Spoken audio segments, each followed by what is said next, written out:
Il y a un certain nombre de pièges quand on veut étudier un phénomène cyclique, un phénomène de société. Il y a un certain nombre de paradoxes contre-intuitifs. Et on risque d'être pénalisé par cela. Il faut les signaler. Je voudrais vous parler justement de la dialectique équinoxialité et sociétialité. L'équinoxialité permet de prendre conscience de l'importance des clivages fondamentaux. Et quand j'entends clivage, quand je parle de clivages fondamentaux, j'entends des clivages qui ne dépendent pas de nos décisions humaines et sociales et parlementaires.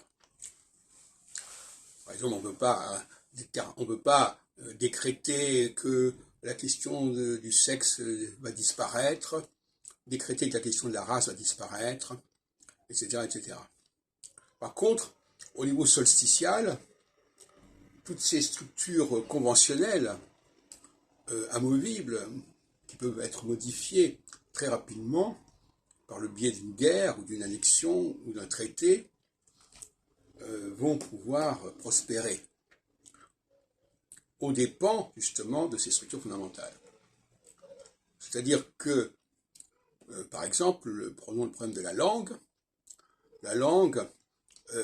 peut occulter la question de la race et du sexe, par définition. Le droit peut occulter la question de la race et du sexe, etc. La religion peut occulter aussi toutes sortes de différences. Et inversement, en phase équinoxiale, la conscience aiguë de la race, du sexe et de toutes sortes d'autres déterminismes complexes, comme la cyclicité d'ailleurs, justement, astrologique, qui est favorisée par l'équinoxialité, va occulter en revanche tous les clivages politiques, religieux, qui sont assez superficiels. Donc,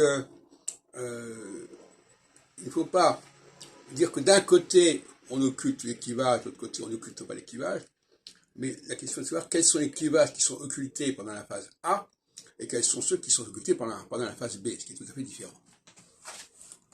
Alors, si on prend par exemple la Shoah, eh bien la Shoah a lieu en phase équinoxiale, dans les années 41, 42, 43, 44, etc.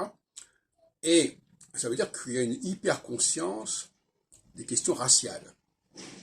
Alors, apparemment, la question juive relève quelque part de ces structures fondamentales. Sinon, elle n'aurait pas été affectée par cette période-là.